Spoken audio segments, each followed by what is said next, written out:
இதை எடுத்து தேன் இனிக்கும்.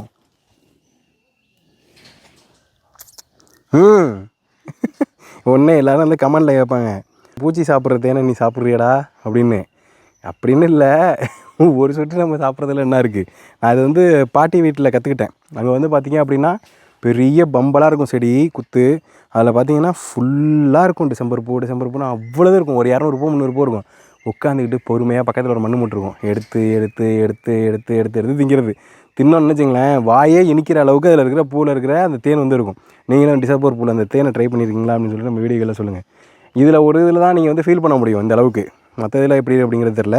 எடுத்து இந்த பூவோட பின்னாடி இருக்கிற அந்த தண்டில் வந்து இழுத்து பார்த்திங்க அப்படின்னா ஒரு மைல்டாக ஒரு இனிப்பு வரும், நல்லாயிருக்கும். இதுக்கு வந்து டிசம்பர் பூன்னு ஏன் பேர் வந்துச்சு அப்படின்னா, இது வந்து டிசம்பர் மாதத்தில் இந்த ஒரு சீசனில் 3 மாதம் 3.5 மாதத்துக்கு வந்து நல்லா பூக்கும்.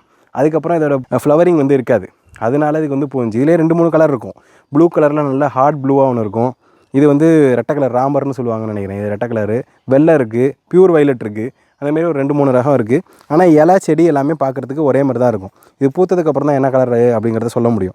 அதனால் இந்த தேன் எடுக்கிற ப்ராசஸ் நீங்கள் ட்ரை பண்ணிவிட்டு வீடியோ கீழே கமெண்ட்டில் வந்து சொல்லுங்கள். டிசம்பருக்கு நான் சொன்ன ரீசன் வந்து ரீசன் வந்து எனக்கு தெரிஞ்ச ரீசன். உங்களுக்கு இதை பற்றி ஏதாவது டெப்த்தாக தெரிஞ்சு வச்ச இன்ஃபர்மேஷன் அப்படின்னா அதை கமெண்ட்டில் வந்து சொல்லுங்கள்.